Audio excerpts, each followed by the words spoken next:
Okay, guys, we'll go ahead and get started here in just a second. First off, I want to thank everybody for joining us online and in person, and thank Adam and Brad for coming and sharing these presentations and the kickoff for IronSWUG. We will have some door prizes at the end, so just stay on here, and we'll do that towards the end. But we appreciate everybody coming out and joining us for this. But I'm gonna go ahead and hand it over to Brad or Adam. I'm sorry. Awesome. Thank you, Justin. So yeah, this is the first stop for IronSWUG. A lot of you guys probably know a lot about IronSWUG or heard us talk about it. If not, I'll just briefly describe what it is. So this week we'll be riding to 5 different SolidWorks user groups and presenting a new presentation at each one between Brad and myself. So that's going to be 10 new brand new presentations for this week over the course of the week in the finale at Waltham. Now, if you want to join us, I know a lot of you guys aren't able just to go to each location with us. You can easily go to the IronSWUG.com website, which I have up here, just IronSWUG.com. If you go to watch online, you can fill out this form here. And when you do that, it'll allow us to see your emails that you want to participate. And we'll send you an email probably 30 minutes to an hour before we start the presentations. That way you'll know to link in. And then once you do that, we'll email that to you as well as the Zoom link, but you can always come to the watch online and click the Zoom link here to bring it in. I do want to start out first real quick by thanking many of our sponsors who have helped and make this possible. Of course, Altec and the SolidWorks User Group Network, that's our biggest sponsors, helping provide time and funds for us to get around and do different things, to be at each user group. And of course, the newly formed Altec SolidWorks user groups as well. A couple of our bigger sponsors is the ZHP, Hewlett Packard computers. They've definitely helped provided a lot of support and funds to make this possible, as well as 3D Connection. We also have a couple of the VARs who have stepped in and gave us swag, and we'll be at some of the areas and locations as well, Go Engineer and TriMech, as well as DriveWorks. DriveWorks was one of our first sponsors to ever begin with this. They jumped on board with us last year and really helped sponsor us and go through that. So we also have a gift card from them as well. But just wanted to first start out by saying thank you to those sponsors. If we jump in here real quick. So my presentation, I talked to Wainwright about what to present and some ideas and topics that I've been kicking around for different times. I try and keep a list of just brainstorm thoughts, that I have, and I threw them through Wainwright, and Wainwright specifically asked for this to be the presentation that was done here. Now, the presentation for this one is going to be Basics 101, fine-tuning your fundamentals. And we'll talk a little bit about those basics and maybe some terminology and stuff like that. So I won't bore you too much with who I am. A lot of you guys already know me, maybe more for the people that are online. Senior designer, product engineering department at Altec Industries, doing bucket trucks, digger derricks, tree care, a lot of different stuff like that. I focus more or less with the energy customer. Also adjunct in the applied engineering department at Mainland Community College. Been doing that for almost as long as I've been at Altec, which has been 10 years. Leading the Western North Carolina Asheville SolidWorks user group for about 7. Over the last 3 or 4 years, been on the SolidWorks user group network committee for the whole Southeast region, basically Mississippi, Tennessee, and down through the Virgin Islands, as well as all the Altec SolidWorks user groups as well. Also SolidWorks Champions, and this is a great opportunity outside of the SWUG group if you want to get involved. It's a great program where you can just do more in the community, not within a SolidWorks user group, but just do other cool stuff. And there's a lot of cool benefits and things that you can gain from being a champion. We meet once a week and talk about just different projects and stuff we can help benefit the community with. Also a certified SolidWorks expert, kind of achieved that throughout all this time of doing different stuff, and it's definitely something to obtain and achieve. I think I'm probably going to start working on some of the platform certifications now. So what are some key takeaways from this presentation today? So from this presentation today, the first thing we want to talk about, or at least take away from it, is getting back to the basics, right? Going back to the basics will really strengthens your foundation, right? With any house, with any building, with anything you're doing, if you have a good solid foundation, basketball, sports, whatever you're doing, you have that good solid foundation of the basics, then the rest of it just gets built upon, a solid structure and solidifies everything else you're doing, and it helps you become a better person or whatever the tasks are. Knowing terminology, right? So that's another key takeaway. When you're talking to somebody or somebody's talking to you, what are they saying when they say command manager or feature tree and those kind of things, right? So that's another thing we'll talk about is terminology and making sure we kind of solidify those basics too, just to make sure that we're communicating the right way and that we understand what people are saying. And just some reminders of some cool features and tools that are inside SolidWorks that can really help you on your day-to-day tasks. Okay. So the first thing we want to talk about is the user interface, right? And this is going to kind of be a two-way conversation. If you don't know, throw some guesses out there because I really want to get some feedback from you guys as to what you think these names are. And if you're right, you're right. If you're not, you're not. We're going to find out what the real names are anyway. But just to see what you have in mind, what you think these different tools are. Yes, and the people in chat, thank you, Brad. So people in the chat, please put messages or comments in the chat. Brad is monitoring the chat for us, so he can let us know what you guys are saying. So number one, what is number one?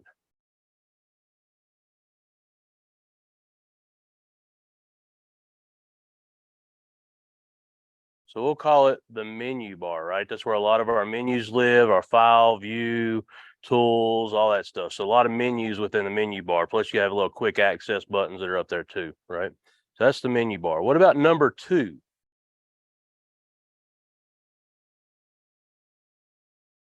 That whole line across number two there. So those would be your toolbars. Let me catch up real quick. Those would be your toolbars, right? So those are different ones you turn on and off. I know some people will use those versus command manager and different things like that. So those are toolbars. Number three, command manager. Yeah, command manager. Good. And then the number four. So these are your tabs that are kind of over on the left side. But number four, that number fourth tab is your. Yep. Configuration tab or configuration manager, right? Now coming back from that to the left, number five is your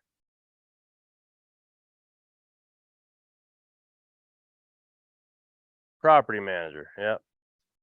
And hopefully, let's see, are we on? Let's go number 6. This is something new they kind of added, what, 2020-ish, I think? Number 6. There should be some on everybody's plate. Breadcrumbs. That's your selection breadcrumbs. And what can we use for the selection breadcrumbs to get it to our mouse? The D key. The D key. Number 7. Yes, selection filter. Feature manager or design tree filter, basically the same thing. Number 8, if that's the feature tree and design tree filter, what is number 8? Design tree and filter, or design tree and feature tree, right? Okay, so now let's jump to number 9. Down there at the bottom. This is a very useful tool. Runs off command prompt, and I think AutoCAD may use it as a command prompt or says that, but it's very similar to the command prompt. It's called the status bar. And it gives us a lot of cool features, tells us, distances between things, angles between things, whether things are fully defined, whether things may be over-defined, whether we have some sketch issues going on, stuff like that. So a lot of good information that we get from the status bar. Number 10.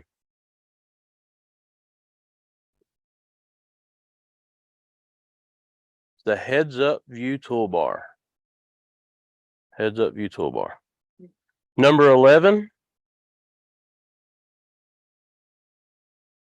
Command search. So that is what is actually currently displayed, but there's a lot of search features there. So that one specifically on the screen is command search. But I think SolidWorks likes to call it the SolidWorks search because there's other places you can search. You can search blogs, you can search SolidWorks files, you can search a lot of other stuff there just by hitting the drop down menu on the right side of that box. So they call it the SolidWorks search, but currently displayed, yes, you're correct. It is the command search. Number 12. This is in any program pretty much. Help, yeah. They call it the help flyout menu. I'm good with just help. Okay, number 13. This one stumps me all the time, and it shouldn't because we use it every day with, especially a lot of stuff we use in Altec, right? Task pane. Task pane. Yep, task pane. Have people make it disappear. So what do I do to find that? What do I do to get it back? Yeah. And so the last one on the UI is number 14. This is the main area in which you draw stuff in. And what do we call that?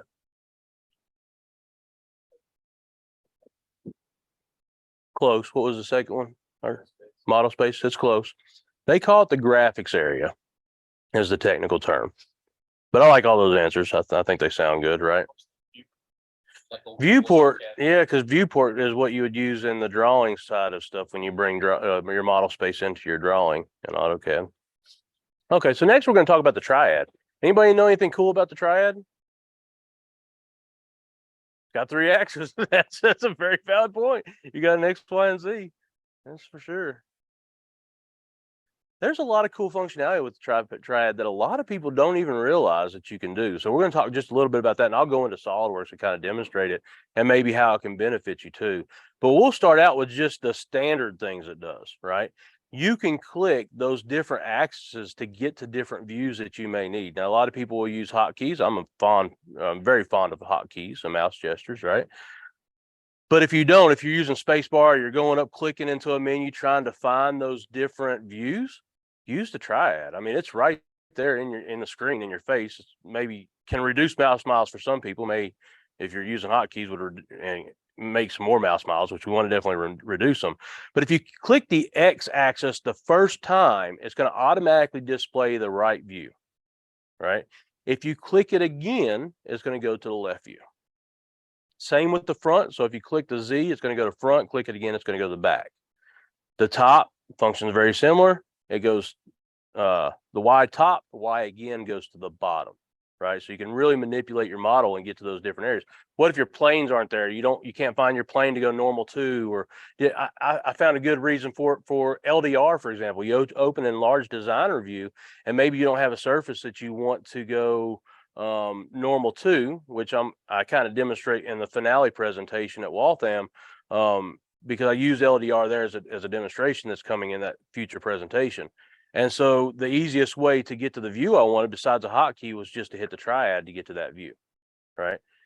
But there's other stuff the triad can do, right? What is that other stuff? Well, you can move and rotate things in increments, right?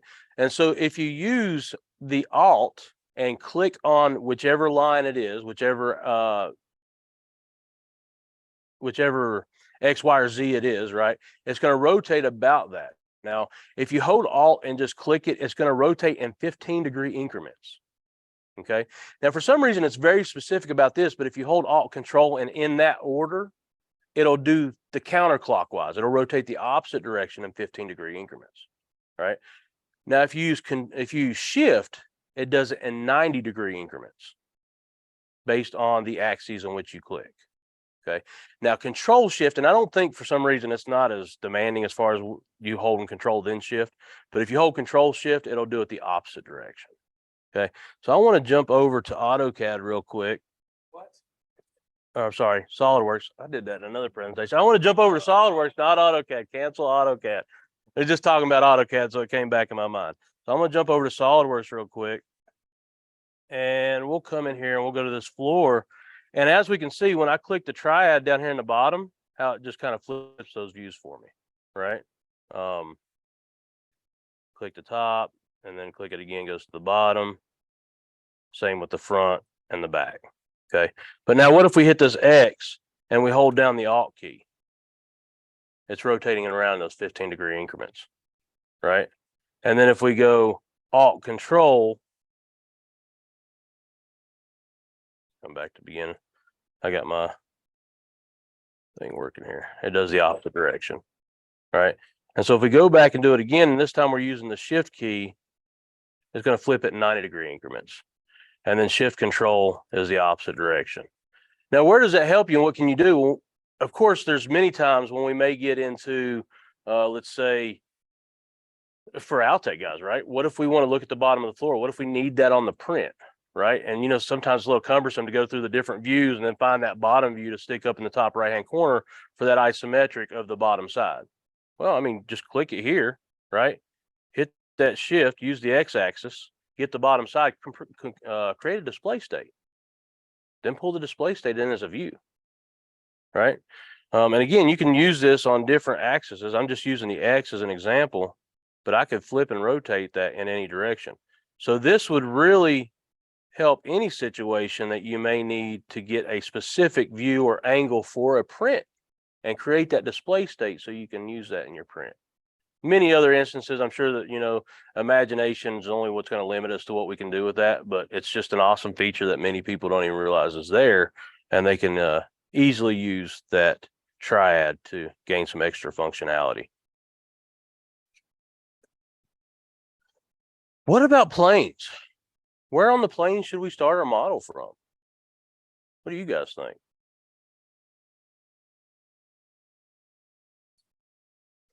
That's a great point, and I actually conclude with that in this part of the slide, is that anything I'm telling you guys is all circumstantial, right?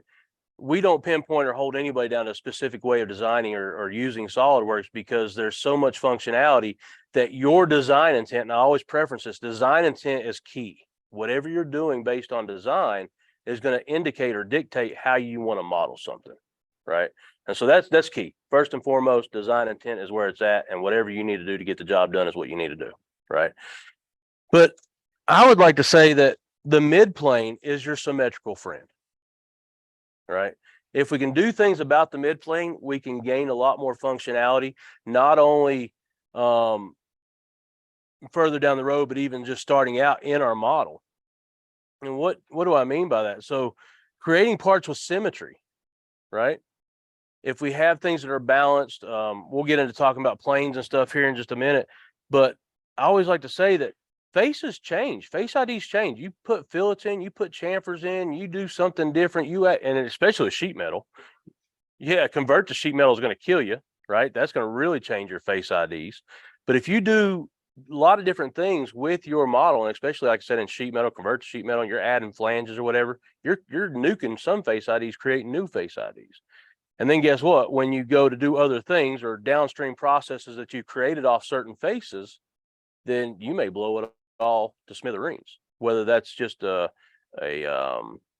feature that you've applied to the model on the part, or a mate that you've applied in the assembly, right? So they have cascading effects, but the planes remain. And I have a mnemonic thing here towards here in a couple bullet points that I'll actually say. But this is just as true for sheet metal, like I was saying. And this is a simple mnemonic, and then I'll get into some other things that I want to make points of, is that faces can erases, but planes remain, right? Just a simple mnemonic, but I think it's good because when you have things that are central about the plane, you can use mirror things over the feature, right? You use that middle plane to do so. Symmetry, and I've got just a little thing that I've written down just to kind of make sure I stay on point with this, but symmetry can be utilized for elegant modeling, but it can also leverage some of the helpful tools in SolidWorks Foundation. For example, mirroring options. Mid planes can also be useful in mating as center to center type things, right? So it's always best, even downstream processes, if you can relate your who's been in a model, right, a part, and they've got several features, cutouts, extrudes, whatever, right, throughout your features. And there's this one up here that you don't need, and you go to delete it, and it deletes 5 other ones below it. That sucks. Then you got to either undo and hope it comes back, and then try and figure out why it's tied to that, why it's a parent relation to whatever those child features are, right? And then you got to go back and you got to change those relationships to get it to unlink it so you can delete one and get rid of the others. But if you tie things not to their face IDs, right, but more to the planes, and when you keep your planes symmetric, it can really give you benefit to where your future modeling. You come back to it 10 years from now, you look at it and say, oh, this is pretty easy to manipulate and change. Or you give it from one colleague to the next and they get it and they're going to thank you for it too. Well, done something 5 years ago, look at it, terrible, we didn't realize it. Yeah.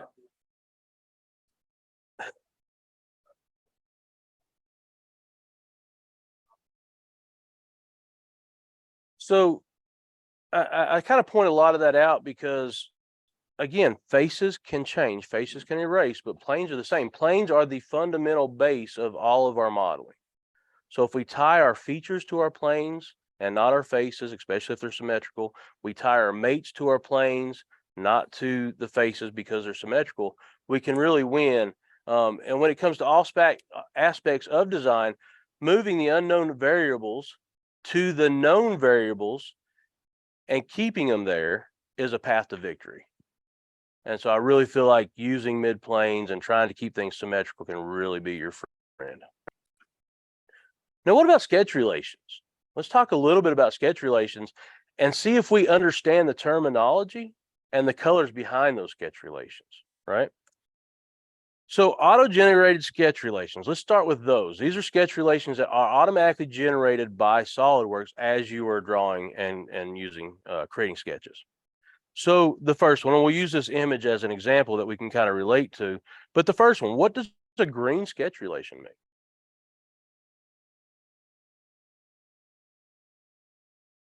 If you have a sketch relation in your model and it's green, what does that mean? Yeah, it's a defined relation. Exactly. You hit it on the head. That's exactly what it is. It's a defined relation. What about a yellow relation?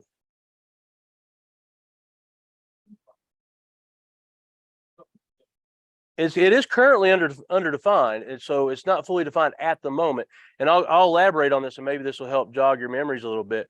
But these yellow and the next one we'll talk about is going to be the white. The yellow and the white are relationships that are created as you start to sketch, not when you put the line there just yet, but as you're creating the line. See if that helps anything. It's auto feature, right? It's somewhat of an auto feature, correct? Yeah. So these will be defined. So yeah, you're right. They're underdefined and it's an auto feature because what the yellow relation is indicating as you're drawing that line, arc, whatever it may be, it's saying, SolidWorks says, I think I know what you're wanting here. So in this example, if you look at that bottom line, it's showing a yellow horizontal relationship because SolidWorks is saying, I think you want this line to be horizontal. So I'm going to make it yellow. And if it's yellow and you leave it in that orientation and follow suit with what you're doing, that yellow relation is now going to become a green relation once you set that line. It's an assumed relation. Yep. So now let's look at the white one. So the white one's very similar to the yellow. So let's go ahead and say that. But what does the white one do?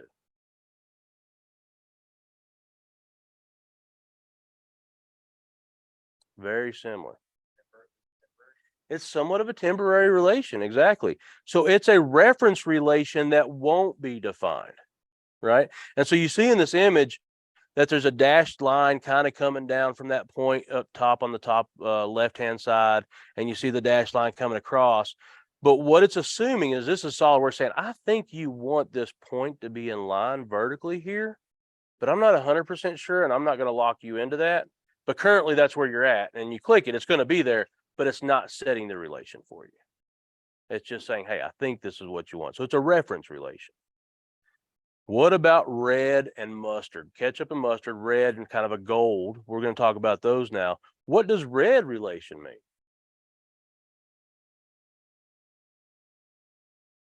Overdefined, exactly. Or dangling, but most of the time it's overdefined. Dangling can kind of be hanging out there in space.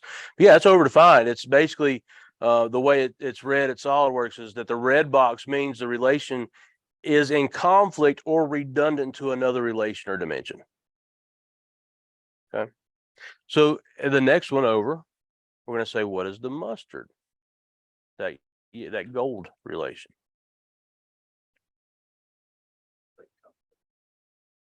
Yep.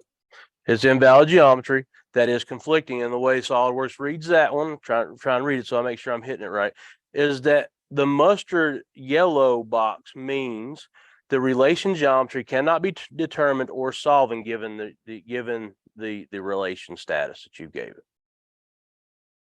Now, how do we see these relations? Sometimes they get turned on, sometimes they get turned off. We don't know where they live. You can always click on a line. You can look at it there, right? It'll be up in your properties manager. But there's also a space in your command manager where you can display those relations. You can click that sometimes. That'll help you. But the ultimate way is either under your view, you can go to hide and show all those types, right? Or poke the eyeball, as Tank likes to say, poke the eyeball, turn it on. And then there's a view sketch relations there, where you can turn those sketch relations on and see them all or see them off. Now, if you got a lot of sketching going on, you may not want to see them all, but at some particular point, you may want to see what's going on too. So that's an option. Does anybody know how many different sketch relations there are? I was kind of stunned when I found this number out. I didn't realize there was this many. Take a stab at it. 40? Close, a little less. 30, almost right. So there's actually 31 different sketch relations. I was like, wow, that's a lot of sketch relations. I didn't realize there was that many. If you scan the QR code, that'll take you to a website from Javelin. Javelin was recently acquired by Trimec. I'll go ahead and click this just to show you the site. I did put the QR code in case anybody wants to check that out. But these are all the different sketch relations that are out there.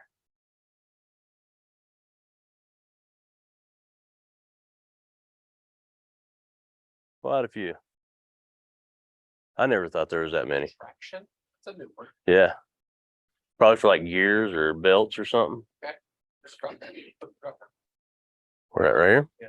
Nope, that doesn't look- Now, if I can get the zoom menu out of my way, I can go back. Let's close that. Alt tab. Back to our sponsors again. So we are here. So yeah, a lot of different sketch relations, right? So what about that ketchup and mustard? How do we fix that? Well, I've got a pretty cool, easy way to show you how to fix it. And I'll go in and illustrate this for you after we go through the slide. But there's actually a pretty cool tool in SolidWorks that'll fix all ketchup and mustard for you. Wouldn't it be nice not to have to go in and do it manually? Alt F4. Alt F4. Yeah, that can bring it up if you have the hotkey set up. No, Alt F4 shuts the program down. Oh, that definitely fixes it. We'll just shut her down and go home, boys. Have a good day. So ketchup and mustard is, and this is something I think I found by accident a few years back, and I showed it to Dusty, and Dusty like, that's pretty cool. And so I've added it to a few slides. One of my advanced tips and tricks presentations I show it in, but I figured this would be a great place to show it as a basics 101 type thing. But basically in that status bar down at the bottom where we talked about having some pretty cool information and shows you fully defined and everything, if you have a sketch that you're in and you get ketchup and mustard, it's going to say no solution found. Well, what can you do? No solution found. Click on where it says, and it's not really that intuitive. You wouldn't think you just go down the status bar and click something. But if you go to the status bar and click no solution found, it pulls up the sketch expert. All right. Once you pull up the sketch expert, you hit the diagnose button and it gives you a menu like this. Now, this menu is basically telling you, in this instance, if you roll on down to where it says results, so right here, it's telling us that there are 4 results, and we are currently looking at result 1 of 4. We can click through those results. It's like a carousel, and it'll click through and it'll show you the different solutions and things, and I'll show you that here in just a second. And then you can accept the result that you want, and it'll get rid of the ketchup and mustard and leave it where you've accepted it. Another cool thing about this sketch expert is if you ever get in this situation, or you just want to create an issue so you can get in the situation, there's a little box right here. Anybody want to read what that says? If you can see it.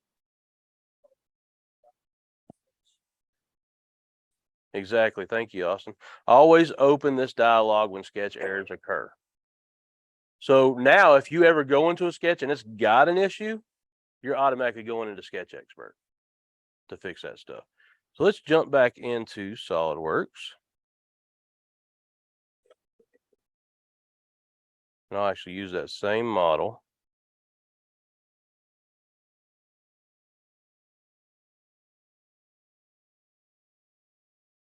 I'm sure a lot of people have recognized this plate before. I'm going to create the same issue. I'm basically just going to draw a line from midpoint to midpoint.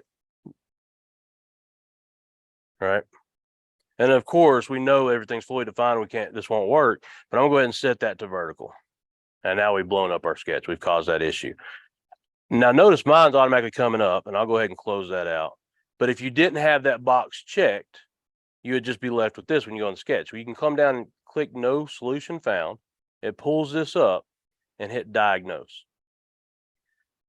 Now my sketch relations are showing. I've got them shown, and you can see in I've never actually seen it give me 25 solutions in this before, but you can flip through the different solutions and see how SolidWorks can solve this.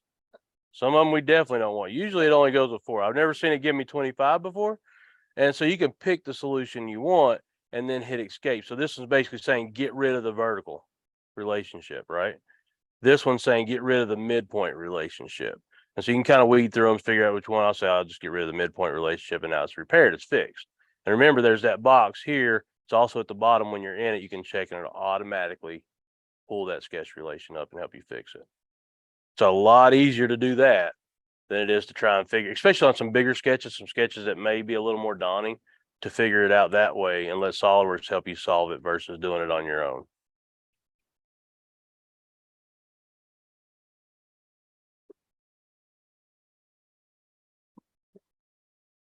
All right, so I am going to play this jingle. I don't know that audio is set up. Let's see. I also need to make sure I am sharing with audio here. Share sound.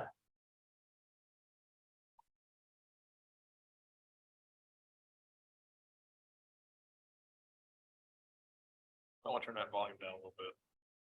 It's muted right now. I just got to make sure we're going to the right place. Yeah, I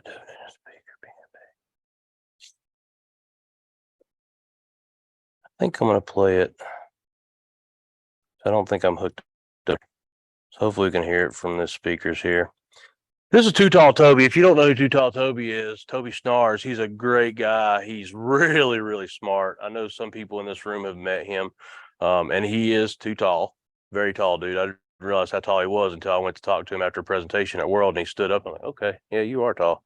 But yeah, he's tall.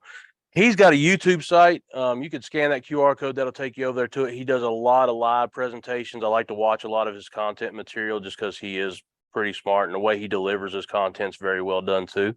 But I want to play this, and this is talking about fully defining sketches.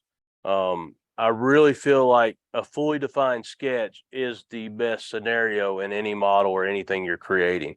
It gives you reliability and consistency with what you're doing. So we'll go ahead and play this real quick. Ow! We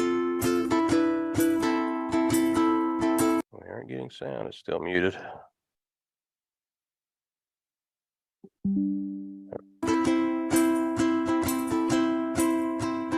When you're in a sketch, you don't want it red, you don't want it red, this much is true, but you don't also want it blue. And when you're in a sketch, you want to make it black, lock it to the origin using a relation. You gotta add dimensions, gotta add relations, you gotta add dimensions. You gotta fully define every time. You gotta fully define every time. And when you're in a sketch, you don't want it red, you don't want it red. This much is true, but you don't also want blue.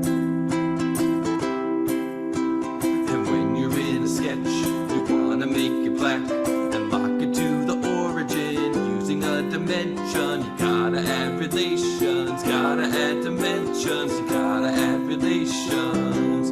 You know you gotta fully define every time. You gotta fully define every time.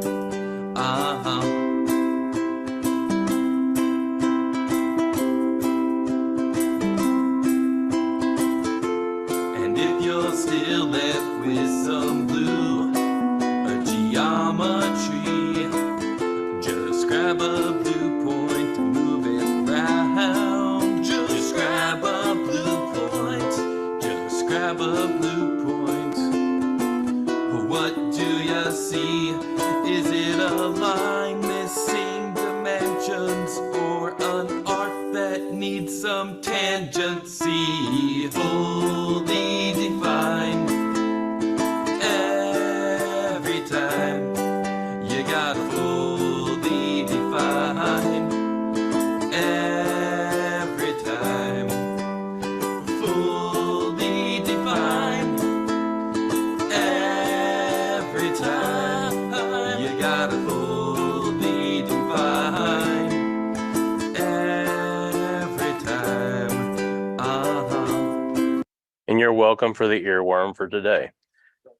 That is a pretty cool earworm. I actually use it with some of my students when I teach, because especially first starting out in SolidWorks, you get a lot of people who don't fully define stuff. And so I say, okay, if I find, underdefined sketches, then we get to listen to the video again. I wanted to play it here just because it's basics 101 of 101, right? Fully defining a sketch is ultimately something everybody should do. If you see a sketch that's underdefined, make sure you define it. If you get a model from somebody else and you can find it, fully define it. Within Altec, we have the model health checker that will tell you if something's underdefined so you can fix it. And as it said at the end of the video, it leads to predictable models. So if you have a model that screws up and the DXF screws up, or your holes aren't coming out right, and you have an underdefined sketch, well, then you only have yourself to blame, right? There should never be a circumstance where a sketch is underdefined or left with ketchup and mustard, for that matter. So in saying that, and we talked a little bit about it, or sorry, Toby talked a little bit about it in his video, is dimensions and their colors, right? What do they mean? So let's talk a little bit about that and see if we understand what those are. So what's a black dimension mean? Fully defined, correct. It's a driving dimension too. So depending on where you're looking at it, but it's also a driving dimension. And the reason I classified as that as well, other than just fully defined, is because what's a gray dimension? Reference. It's reference or driven. So you have driving and driven, right? Driving is what's going to control your lines, going to move geometry around. Driven is just going to be there to say, hey, this is what it is, but you can't change me and use me, right? So it's driven. What about a red dimension? And if you look at the image, it may help you out a little bit. I'm sorry. Dangling. Yep. It's a dangling dimension. And typically with a dimension of this type, you can usually just click it and reattach it. If it's an ordinate dimension, you may have to hold on to the end point or to that point and select the location at the same time. What is a purple dimension? This may not be one that everybody knows because it's not used very often here. Close. It has a kind of a property, I guess you could say that. No. That's coming up. That one's coming up too. Stay tuned. That one's coming up as well. So not marked for drawings. So if you have dimensions that are or not marked for drawings, you can actually right click on those and set them to mark for drawing or not drawing. Because once you get into the drawing, you can technically pull any of those dimensions that are in your sketches and stuff through to the drawing. So you don't have to redimension stuff, right? You can pull any of those dimensions that, unless they're marked not for drawing, you can pull them straight in the drawing and reuse your dimensions in your drawing from your model. Huh? Why don't I think, don't quote me on this, but I think they tried to, when they're trying to automate drawings a little bit, I think they've tried to do some of that, but I'm not 100% sure. But it does get cumbersome because it's going to pull a ton, unless you go in and know what you're doing, unless you're setting dimensions not for drawing, it's going to pull everything in its mama in. So what about magenta? Somebody said it just a minute ago. I think it was Ben or Brad. Okay, that's the next one, I think. Design table. Was that you that said design table? I can't remember who said it. Equations. Okay, so this one's for the design table, controlled by design tables. And if you're an old head, which Ben is, and a lot of us came back from when we used to use design tables all the time, then it's controlled by the design table. It's a dimension that is controlled there, right? If you remember, we used to have end panels and center panels and top panels and all that stuff that used to be controlled that way. I guess it just has the equation. Equation has the equation, yeah, the sigma symbol in front of it. Yeah. I was wondering. Yep. I thought I had one in there for Whole Wizard. I didn't. So dimensions and using the right dimensions for the job, right? And understanding those. So that's this next point that we want to talk about. Because there are smart dimensions. Let's see where we're at. Yeah. So smart dimensions are not an end all be all. Right. And I want to talk a little bit about that in more depth over in SolidWorks here in just a minute. But you can see we have two different types of dimensions in these images. Does anybody know the names of these two different dimensions?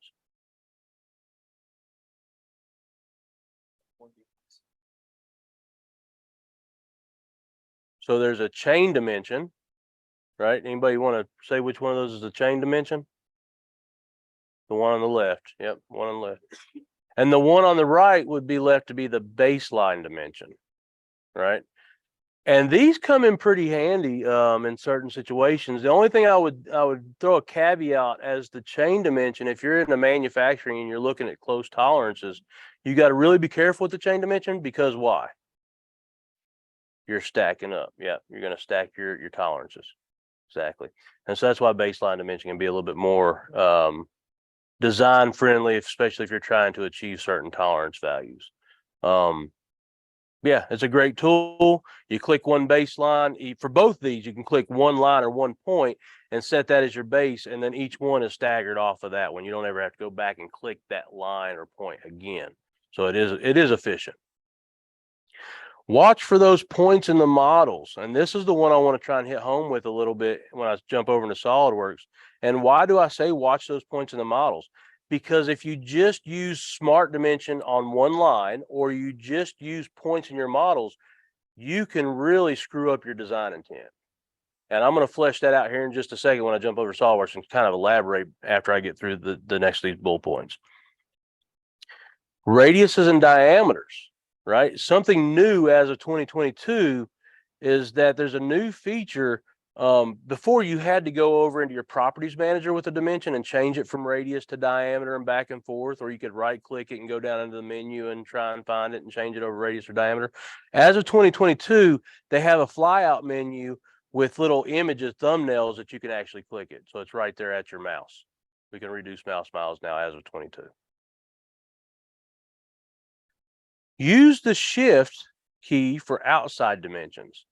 I know this used to drive me nuts when I first started using SolidWorks. And then I found this tip and trick and I was like, oh, this is great, because I was always a person that I wanted to know the overall run of the slot. I didn't want to know center to center. I want to know the overall run of the slot. Well, in SolidWorks, if you just click on the arcs, I don't care how close to the edge you click, it's going to default to the center. And I'll show you this demonstration as well. But if you hold the shift key down and get towards the edge of the slot, it'll actually snap it to the edge. Dimensions with directional lock. This is such an easy tool that a lot of people don't realize is there and can cause, yourself a few hairs being pulled out of your head or them going gray. But if you use the right mouse button and kind of pay attention, and this not just in this example, but in a lot of examples in SolidWorks, if you pay attention to your mouse pointer next to your mouse pointer, you'll get a little mouse symbol, and it'll kind of tell you some tips and tricks along the way if you watch it. But in this situation, you have the lock button in the palm of your mouse, and then you have a right mouse button shaded. And what's that do? It gives you a dimensional lock, and I'll go into SolidWorks. I'm actually going to jump over there now, so that way I can kind of illustrate some of this for you. And we'll start with the points, then we'll do it in order as seen in the slide. Okay. I'll just jump in here, just use this. I don't need to go somewhere else. So with points, I'm just going to come in here and draw a line. Joe just asked what's up with the hair things, Adam. Hair things. Oh. Oh, it's all good. We got a few baldies in here, Joe. Don't worry. And I'm going there. I'd take my hat off, but yeah, let's not do that. Okay, so I'll just draw just a basic sketch here, right? And then I'm going to throw a smart dimension on here, and I'm just going to dimension this line. And normally you would think, yeah, it's great. Why not? Why not do that? It's quick, it's efficient, it's easy. We only clicked one line instead of two, right? And I'll set that dimension to 3. And so when I do that, everything looks fine, right? It looks like we've got it right. The design intent is not the length of the line that it's dimensioning, but it's the actual design intent is of the legs. I want those legs, those walls, or whatever you want to call it, whatever you're drawing, I want them to be 3 inches apart, right? That's my design intent. But if I come in here and I delete this horizontal relationship or something happens to it, whatever the case may be, and now that horizontal relationship's gone, what just happened? My design intent's not there anymore. I'm doing 3 inches of that hypotenuse of the diagonal line, and now I'm no longer dimensioning the 2 legs apart at 3 inches, right? And that same thing happens not only in the smart dimension when you select one line, but if you select 2 points. So be careful with selecting points, because if I truly wanted to achieve the design intent that I wanted, then I would need to select these 2 lines here, and now, we'll say 3 inches, that's fine. Now, I delete the horizontal relationship and change that. My design intent is still intact. All right. So that's why I said be careful with the points in your model, and also why I said at the beginning that smart dimension is not an end all be all. It's a great tool and it works great in certain situations, but just be careful that it can skew your design intent a little bit. Okay. Let's jump to this here, and I just want to demonstrate this real quick. Yeah, I've got it in rollback. I should have came out of the sketch before I did that. D key, brought that confirmation to my window so I could discard it.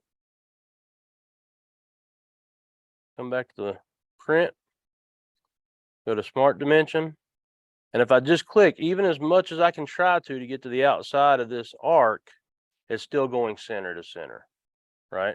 But now if I undo that and come back out of it, smart dimension again, hold the shift button out here at the edge, it is now going to select it to the outside.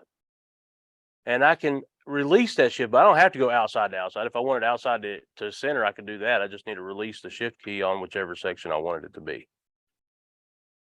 Right. And then let's go back into that model again. Let's open the sketch here again. And this tip is something that is not only useful for this sketch that I'm drawing here, but can be useful for, like, if you're putting degrees on a sketch and trying to illustrate the degree, because nothing's more aggravating than when you're trying to throw a dimension somewhere and you want to put the actual number somewhere else. What if I wanted to bring this dimension straight down? And like I said, this holds true with a lot of other situations. What if I want to bring this dimension down, but I want the number to be to the left side? Well, look, it's changing. It's not doing what I want it to do. But remember, looking at the mouse, the palm of the mouse has a lock button with a shaded right mouse key. If I click that, notice now I have it locked because it told me that. Now I can unlock it with the mouse button. That's why the symbol's unlocked now. But now I can move anywhere I want, and it's staying in that orientation as I'm drawing and pulling the dimension away. Right? And then I can unlock it just on the fly as I want. Maybe I wanted to come down this direction, lock it again, and I can do it again as much as I want. Right. So that is using the mouse, and pay attention to your mouse as you're looking at those locks. I didn't know that one. I stumped the chump. Yeah. And so just some notes, if I was kind of in the audience and I was looking at this, what would I think? What would I probably wrote down? Terminology for UI, knowing how to communicate with other people about the software I use on a daily basis.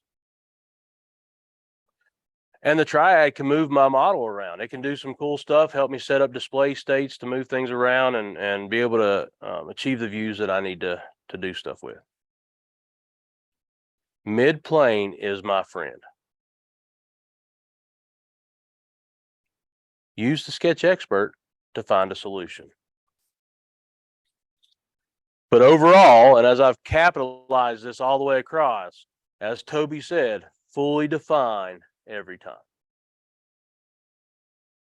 So I call you to action to have a solid foundation, right? We use the software every day.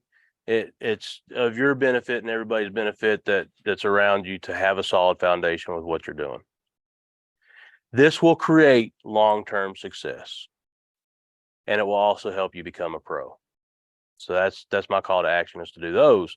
And if we look at somebody who's had a lot of success in his life by building on foundations, Michael Jordan said, get the fundamentals down and the level of everything you do will rise.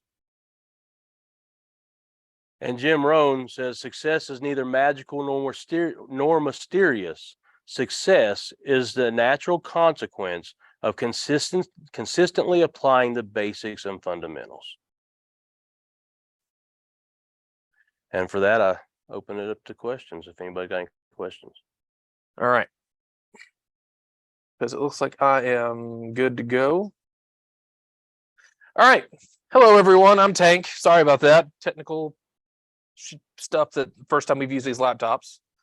HP gave them to us. Thank you for HP, the ZBook team, for handing these off. But so this next presentation is going to be 3D printing in industry. So it's we're going to do more of a just discussion and less, SolidWorks stuff, because this 3D printing is so vast and such a big open field for everyone to try. I can give you some best practices and things like that, but it's just a matter of getting in and learning them based on whatever machine you have. So but we're going to kind of start.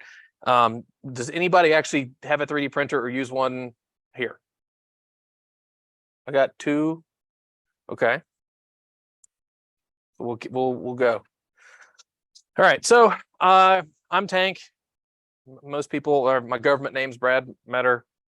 I'm a motorcycle minister, a husband and a dad, a general technology nerd, engineering student as well.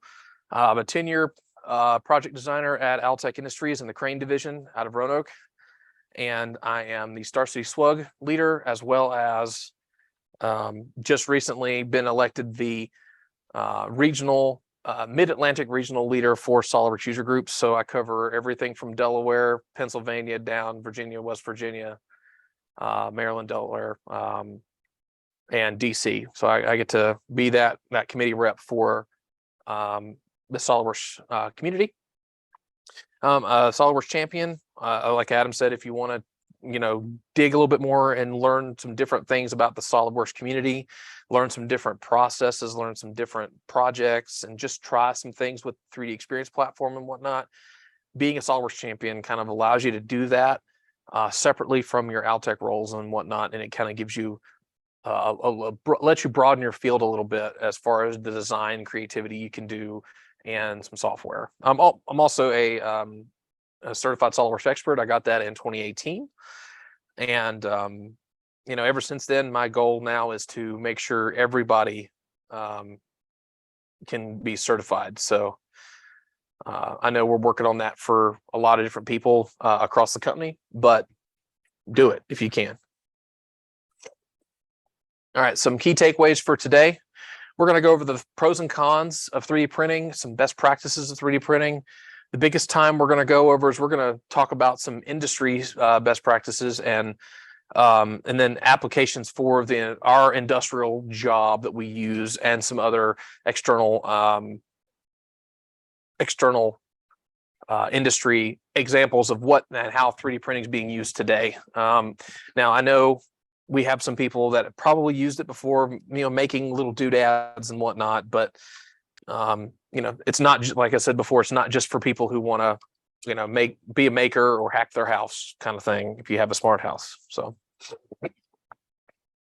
all right, so we'll kind of go over a brief history of 3D printing. We'll do the pros and cons. We'll do some best practices, some industry examples, and then we'll do a Q&A. So I don't know why my challenge slide is still in there, but it's okay. All right. So we're going to go back in time, way back in time, back before I was born, back before this movie was made. Does anybody actually recognize the movie?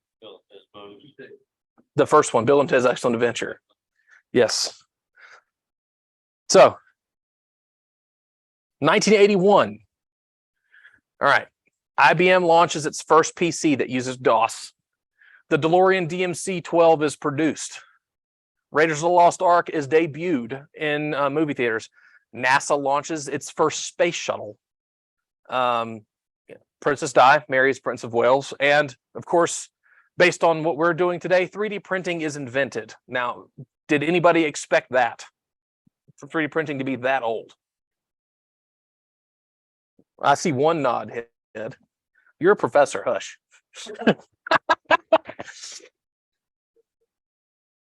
Oh, well, that was 6 years before I was born, so I don't want to make myself feel too young or too old or whatever.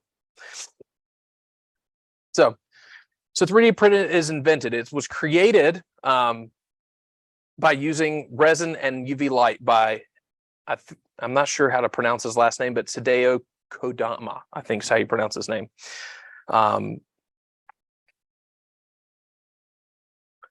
1986, the first patent for what we call SLA printing, stereolithography, which is what you currently use,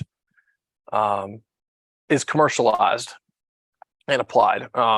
Chuck Hull, the gentleman you see there, and he created the STL file and SLA the process using filament and resin and whatnot. 2006, the first commercial SLS printer, so the more common one that we're used to seeing. And what was fun, it was able to print its own parts. So, you know, the guy who created it was like, I want to be able to make my own stuff, and he was able to duplicate this thing over and over and over again. And the reasoning behind that was the patents expired. That's why 3D printing became more commercialized, all because of a patent law.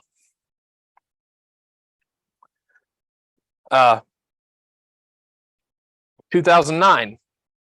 So FDM is when the patent expires, and the cost of a 3D printer goes down from 10,000 to 1,000. The first 3D printer I got to use in college was the size of a standard kitchen refrigerator, and it only printed a 9-inch cube. And we had to apply to use it in the department at the school, and we had to pay for the material. That's how expensive this machine was. The school bought the machine, but didn't buy anything to print with, then didn't buy the material. So once the patent expires, all these companies come out. MakerBot, was it Utilimaker comes out. You've got Prusa, you've got Ender. All these companies start making their own 3D printers and making it more commercialized. And then obviously the slicing technology comes with it as well. So do we currently have a 3D printer at this location? What kind is it? I don't know the acronyms that well. Does it use resin, or does it use it's FDM, okay. Okay, it's Ultimaker.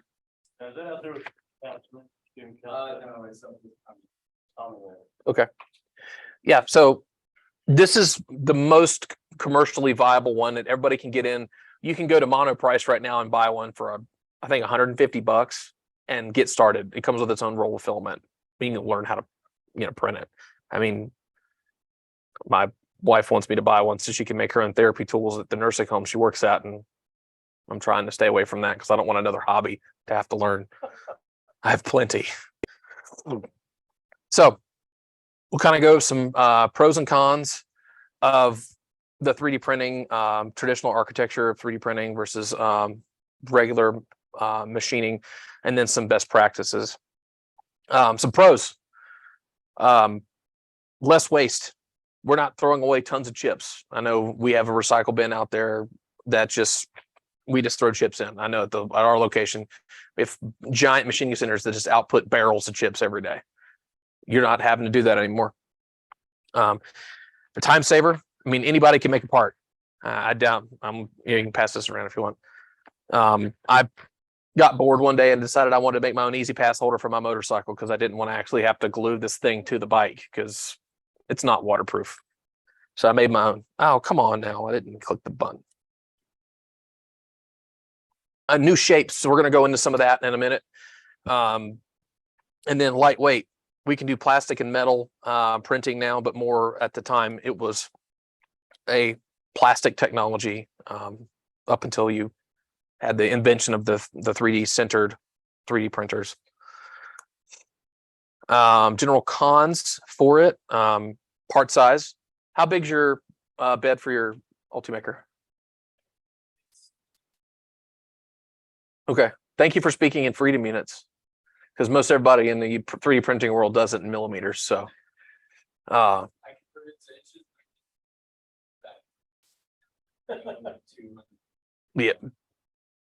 So the one that I'm currently playing with and learning is 300 millimeter bed, square with like a 250 millimeter thing.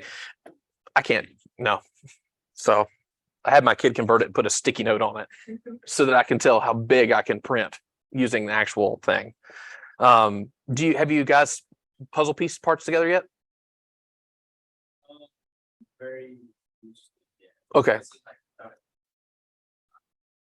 Yes. So they make H clips. There's a 3D printable H clips that go in and will puzzle pieces together, and obviously with glue and whatnot. And so we kind of encourage pushing the boundaries a little bit. And we're going to go into some examples. Now, I couldn't bring my examples with me. They were too big to bring on the motorcycle along with everything else. But I got some visuals to kind of go over. One of them is about the size of a laptop open that we actually printed at our facility. We have a Creator 3 Pro that has a 350 mil cube area, and we actually had to piece something together because we couldn't print it big enough. So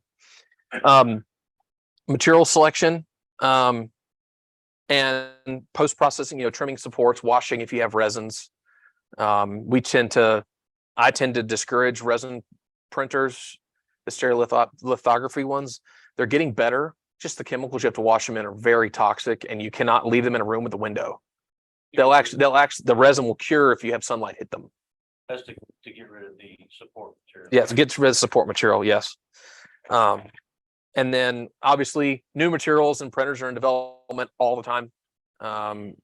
Here recently, I've actually gotten into PLA printing that's made out of plants. So I help a startup do some freelance design. And we use the PLA that's made with plants because the chickens that we actually make incubator parts, and the chickens can peck at it without making them sick. So we've been using homegrown stuff out of Virginia Beach that's made out of plants, which is really neat to see. It prints just like PLA, smells it looks just like PLA. You can't even tell the difference, but it's plant-based. It's really neat. And then obviously speed. That's a con. Slow. There's only so fast you can squeeze out tube out of a toothpaste, unless you go in with the resin stuff. And even then, that's a really slow process of depositing a layer, UV light, deposit a layer, and so on. Have anybody messed with resin printers before? Yes, you. I see the one in the back nodding. Super great printing capability and really fine detail, really nice stuff. But commercially, I'm not sure we're at that level yet where we're 3D printing resin stuff, unless it's for, I think, medical. I think I've seen some medical stuff. Really? Okay, because I know the resin printers that I've been looking at that's been like available for my price range is only about the size of a mini fridge. Okay. Okay. Okay. So somebody said Creality. I'm just repeating it for the live stream people. Creality with cartridges and whatnot, so that they're easy to use. So if you are on the live stream, you want to try some resin printing, you can. Anybody on the live stream use anything currently? Yes. Does anybody in the live stream use a specific printer or want to throw some stuff in there? If so, please put it in the chat. But I like doing this for this one. It's more of a discussion more than as a training, because I'm still learning. This presentation was built with the help of the lady that I'm doing the design for. She actually has like 30 3D printers that she runs constantly to do this hatchery program that she's working on. So here's the big list of best practices. Try to stay away from fillets. Go with chamfers, straight edges. Curved, especially with FDM parts, curved surfaces typically don't print as smoothly or as nice. As you can see, there's some curved areas on that. It's not as good of a print quality. I don't know if you can see it very well with the light on. You want to cut the light up a little bit? I typically, if it's going to be printing upwards, I tend to stay away from it. Yeah, that's fine. Yeah, if it's printing it. Yeah, Z-axis. Yeah, Z-axis. And then a 45 degree from flat or 60 from vertical for chamfers. Otherwise, you're going to need support material because the printer can't design for the printer can't account for the overhang. Otherwise, you get a big spaghetti noodle mess all over the print bed. Has everybody gotten that? Because I think that's the number one. You waste an entire spool of spaghetti noodle. Come back and the next day, and it's just a big. Yes, bird's nest. Like, you know, you got to print something that's, it's going to take me 16 hours. You leave and about 30 minutes into it, it's just a big glob of bird's nest, and suddenly now you're stuck and you wasted an entire roll of filament. Yes, this will help. Horizontal holes, anything where the holes parallel to the bed plate, any direction. Avoid those unless you really want to start digging out support in the middle. They will inevitably, even if you put enough support in, they will sag during the printing issue. You know, just the heat of the bed and everything just keeps in gravity and all that stuff. We don't want to try to fight that. And then boats for support. If you're doing anything that doesn't have a flat base to print on the bed, use a boat, because I know most of the slicing software, I think the one we use, the Flash Forge slicer, will automatically put a boat on it if you set it up in the settings. So do you guys have that option in your slicer? Mm-hmm.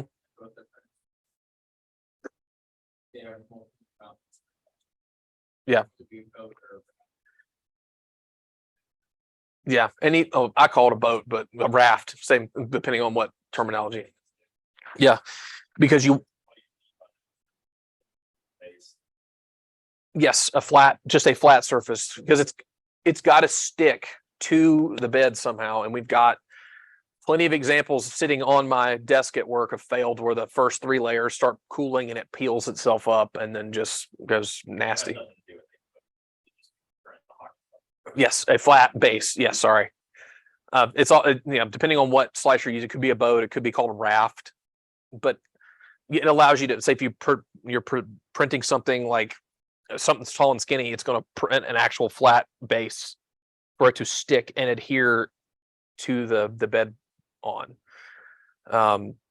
There's this project out there called Gecko Tech. It's a plastic film you glue down to it's the temporary adhesive film that goes on your bed that kind of helps mitigate that issue, but you still need something to help it stick.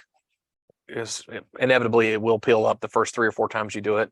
Playing around with your bed settings tend to help as well, you know, getting the proper heat in the bed so that it actually fuses to it, so you don't have to worry about it, you know, lifting off. Glue sticks, yes. I've seen a lot of people do that, or I've seen people use hairspray. Yes, that works really well. Hairspray does work really well. but yeah, the cheap purple glue stick that dries clear. Yeah, works great. I wonder if we could even use hairspray in this building with it being as flammable as it is. Yeah. But with the Gecko-Tex stuff that we've been using, it's actually not been a problem with using glue. The Gecko-Tex still works great. You just got to make sure you wipe it with alcohol wipe first. It seems to work. It's got like 100 prints on the before you have to replace it. It just glues on top of your whatever the the transferable bed material you have. Most of them is a little flexible plate or thing. And then consider your infill. Do you need something that's going to be super rigid like that? Easy Pass that has 100% infill in it, because I know it's going to have a lot of vibration, and it's going to withstand heat. That's actually a nylon print because I wanted it to be able to withhold UV resistance and withstand a little bit of heat. PLA obviously doesn't withstand heat very well. I've had some PLA prints stuck in my car for demos, and they actually will mush in the heat, and I've had to redo them. It's full 100%. Yes. If you're planning on doing anything that's going to be handled with somebody, I always recommend 25% or more infill. I try to stay away from anything over 50% unless it's something like that that's going to have to withstand a lot of force. If you're using it as a fixture or you're using it as a grip, some of you're going to have to grab and hold on to. Some of our demos we're going to go over, one of the demos that I went over, we'll go over, has a 10% infill in it, and it is, I mean, it's really brittle. We only were able to use it as a kind of a stand-in for a part, but you could actually mush it with your hands. It was a single layer outside shell with 10% infill. It was, you could see through parts of it. It's not recommended. I know the printers that we used up at Maitland, it's actually been said that once you get past a certain infill on certain things, like say the aluminum printer, for example, right? That material is actually has more strength than if you had a casted part or something like that, because of the impurities, the way the impurities go.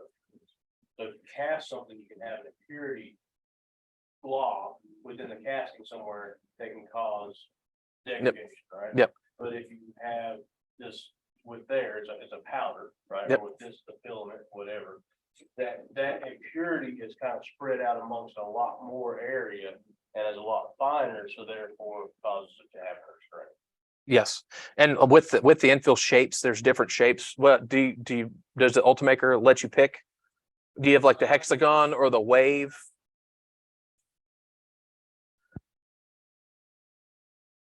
Tree. Yep. Yeah, tree's really good. Yeah. And yes. Agreed. And that's one of the ones I didn't get on there. Which yeah, if you're gonna have something that's gonna need to be handled, 2, 3, 4 layers on your perimeter if you can, to bolster the backside of that infill. We've stuck with the hexagonal infill and trying to lay it in a certain way we know that the structure is gonna push on.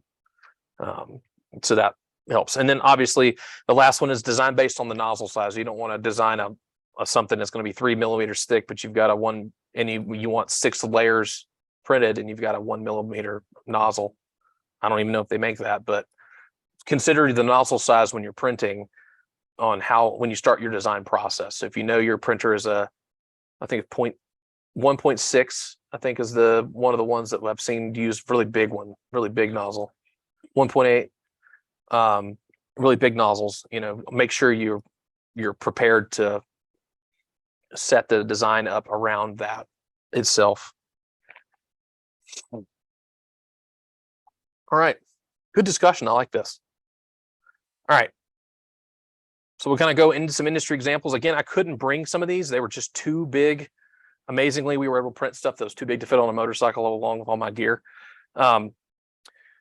So backside of an AC-23 boom in the field, we were seeing this big bolt here. That's a 5/8 grade 9 bolt shearing off into the back of the cylinder over time, through fatigue, and we couldn't figure out why. We actually ended up getting a co-op to design a He 3D printed the base plate, 3D printed the base of the cylinder itself, and noticed that even with the cylinder flatness tolerance and the flatness tolerance or the perpendicularity in our welds, we were causing a torsional bend in that grade 9 bolt. We actually had to go back through and redesign the bolted joint around a new set of conical washers that we actually 3D printed out of steel for 3D printed as well to test. It's a 2-piece washer system that's conical, allows the bolt to move a little bit. So it's always in tension and never being put in a shear moment, a shear or bending moment. Yeah, that we had no idea. This was a decade after this thing's been designed. Customers coming in after so many years of use, and why my bolts breaking? Just using, so I mean, this piece is the size of a laptop when it gets 3D printed, so I can't really bring it in with me. But amazingly, using all that, we were able to get Fastenal and one of our washer suppliers to make us a 3D printed, or make us a set of conical washers that match, and we use them now as service kits. We send them out and put them in the field that way to service the older trucks. Huh? You only 3D printed the washers. Yes. We wanted to make sure that they could be installed in the unit while the unit was, you know, on the truck, and make sure we can actually get in there. So we used them to play around with. Yeah, they were the thinnest, cheapest little 2-layer washer with, 20% or 15% infill, just enough to, they super light. Yes, this physical testing. Yeah, all the structural testing got done using one of our trucks and just trying it out with actual metal washers and whatnot in the field, which ended up going down from a grade 9 to a grade 8 bolt. So you didn't have as much rigidity in the bolt, but it allowed it to be off center a little bit and canted without it putting shear, which it's amazing that our customers caught that. They heard it ting when it was on the truck, little bolt fall. Well, it was unknown at that point that the stack up on that plate over time, it would bend and warp a little bit over time, because that's where all the force gets pushed on. It's really thick plate, but you can't always make it perfect. As evidence, we can't make anything perfect. And people are fallible. Another crane example. So this red block that you see here is a quick disconnect for skid steer setup. That's a snap-in quick disconnect. It's got a male and a female section, but there's no actual made industry socket to hold it onto a unit when it's not being used. This is high pressure hydraulic hoses, so you want to keep the connections clean. We couldn't find a commercially available option. We 3D printed a bunch of them and tried them out in the field, and we actually made these out of nylon as well. That same material that's on the Easy Pass holder. And for the first 10 prototypes, we have these out just like as is 3D printed, holding these connections up, because all it is right now is just holding the hose ends in the socket on both ends, on the crane and on the jib itself, so that when you go to hook them up, you just pull them out the sockets and plug them together. But amazingly, there was not one designed available for a socket that needs to be kept clean. So you can't afford to machine out a piece of aluminum or, spool up a machine shop to do it. So we printed a bunch of them and tried them out. That's where we found our nylon printing capability wasn't what we wanted. We actually had to change a lot on the printer. If you get a chance to try it, you're going to have to probably up your temperature inside the actual printer. We actually taped it shut to keep the heat in for it to fuse all the way. We kept having layer delam. Yeah. Just, huh? Yes. We took just green frog painter's tape and just taped all the doors shut, turned off the fans, and let it run at almost as hot as the printer would go, to make sure that it would stick together and stick to the bed, and make sure that it was strong enough to withstand people pulling this thing out. This was 100% infill, which took quite a while. I think it was like a 18-19 hour print. You do a cost comparison to So for the production stuff, past the pre-production side of the prototyping phase, we're going to do it in aluminum. We're going to have it as aluminum block, but we couldn't get them made and shipped fast. Uh-oh. That's interesting.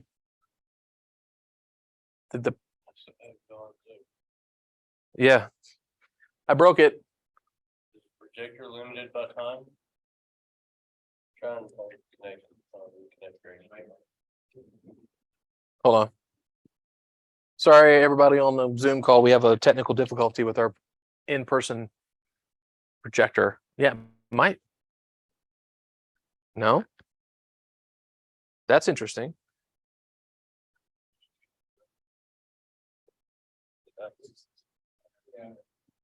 Interesting. Yeah, because this is not working either. Now it is. Wait.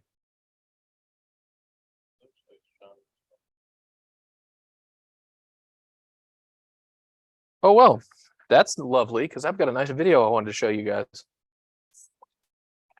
Hang on 1 second, everyone. We're gonna try to figure out what's going on.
I don't think. Hang on, we're working on it. Oh, there, you did something. It skips 3 for some reason. Well, it's not on that. I'm plugged directly into the wall. Wait a minute. Yeah. It's doing It's something. on 3 now. There it goes. Okay, we're back. I can take your mouse and plug it in here too. That's all right. Oh, They go out. yeah, It's not gonna do. that's fine. Just do it. Just take that. I don't need that extra display. Oh, technical difficulties. I love them. That's fine. I'm good right now. Yeah. There you go. My apologies, everyone. We're back. Just had a little bit of a projector snafu. All right. From current slide. I said from current slide. There it goes.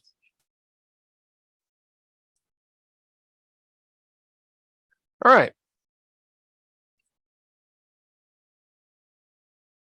All right, we're back. All right, last. Oh, a minute. How can I get that to go away? Oh, that Yeah, there should be. there we go. All right, last Altec example that I have. As we all know, the supply industry, supply chain for certain components is really hard to come by. And so I got it. I got it. Displaying this on the Oh, okay. duplicate.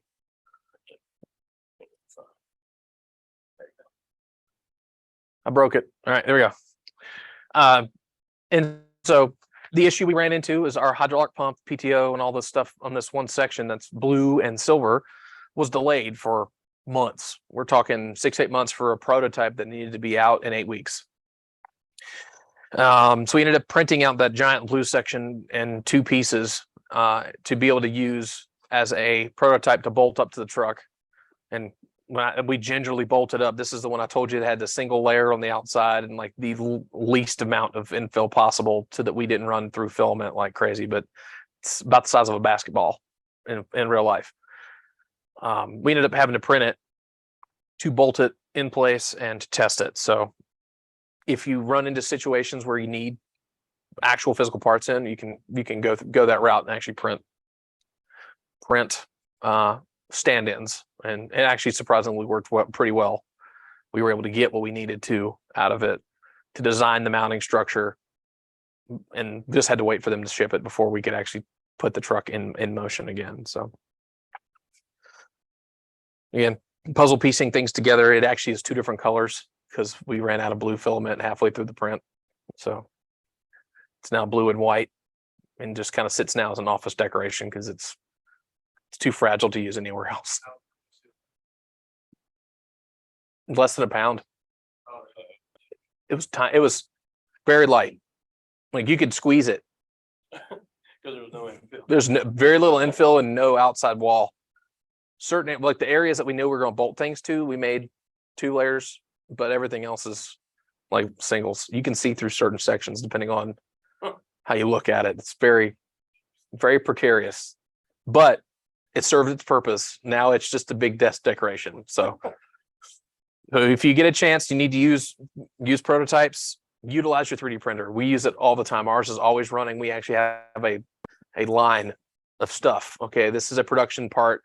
If it's just a prototype part, we'll put it at the bottom. But if it's a production part that's need for tooling, or if it needs, part organization, or we started printing those split loom adapters for people. They actually make a split loom adapter so you can run wire through it without having to use your fingers. It's on the Altec SharePoint for, I think it's under the 3D printing SharePoint.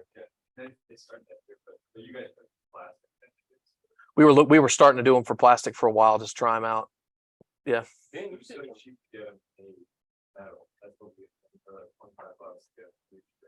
Yep. Yeah, and it's great. It does its job, right? Perfect. No, but I mean, if that's an option, I think there was. Oh, I mean, assuming what you need that to run. Yeah. Or the next, I don't usually get to work metal and then metal, aluminum. Man, you did pretty cool some of the doors or something a while back, didn't you? Oh, yeah. Okay. I've seen a lot of being used, I've seen a lot of 3D printing. 3D printing to investigate. Yeah, but that's the 3D printers that they want for handheld displays. There you go. That's always good to try. I'm always trying to push technology and learning it. And again, metal 3D printing, AI design. I don't know if you've ever seen any AI designed parts.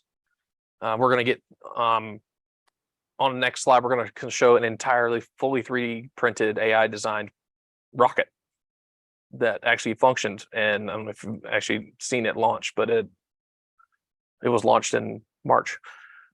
But being able to use the 3D printing of metal to make rocket nozzles and whatnot to, streamline your design to make the most efficient parts and to make the lightest parts. As you can see, you got a cast piece, or that one. I think that one is actually, it's a cast versus a 3D printed steel or a 3D printed aluminum one, centered of steel with and then baked. And the company that I pulled a lot of this data from claims 99.5% density on their 3D printed metal parts. So they do Inconel, Monel, 4140. I mean, aluminum, pretty much any metal that you can come up with. I'm sure they have they're coming out with, or they have already, to be able to use in manufacturing. I just wish we had one of these metal 3D printers because I have so many ideas I could try. I just we don't have the capital expense for it yet. There's now doing fiberglass 3D printing. We're working with a 3D printer company to do a fiberglass boom covers. It's 3D printed, so it's just snaps on. They fit exactly around steel plates. I would love to get those completed and used as well. Printing fiberglass or the printing something to replace fiberglass? No, they're printed in fiberglass. They have to have fiberglass, obviously, for the dielectric protection. But yeah, it's a fiberglass with a resin that comes out of the nozzle. Mark Forge makes a couple of them that are smaller scale, and they make some bigger ones. Other companies make bigger ones. And yeah, obviously the sintered materials, powder that is extruded on, and then they take this thing and put it in an autoclave essentially and bake it down to the density that you need. Again, crazy materials. I don't know if anybody's seen Titans of CNC, the YouTube channel. Really highly recommended to watch. This guy is a wizard when it comes to machining. He pushes his machines to the breaking point and then figures out where they actually can function at the most efficient. But he's doing 3D printed Inconel and Monel rocket nozzles right now for SpaceX. That's really cool. Yeah. I've seen some pretty cool stuff. So the aluminum printer at Meador, it's good, but it has a drawback because it sets up with a lot of support structure, and you want to have to go back and cut a lot of that stuff out. So you can be a little bit of pain. But a few years back, I've seen a world where they were using these metal printers and then taking them, and what reminded me of when you said bake them, right? Mhm. They put them in a kiln, and the support structure that is attached basically just melts off, or doesn't melt off, turns to a powder. And it's like a ceramic support. So the ceramic support basically turns to a powder and goes away, and then you're left with your metal. There's a little bit of shrinkage, I think, that happens in the process, but the software accounts for all that, which is really, really neat. Yeah. So speaking of that, if you guys want to look into that, I've got a few pretty great contacts. Yeah. Not just at Mayo, but Yeah. Yep. Tehran R, I think it's how you pronounce it. First, the fully 3D printed rocket. So we can get it. I want the next. Mhm. Yeah, and then launched with success. This was done. The one that I got to see was I think another version of this when it was in Orlando when I was down there for Daytona Bike Week. I was like, what is that? It's 3D printed rocket.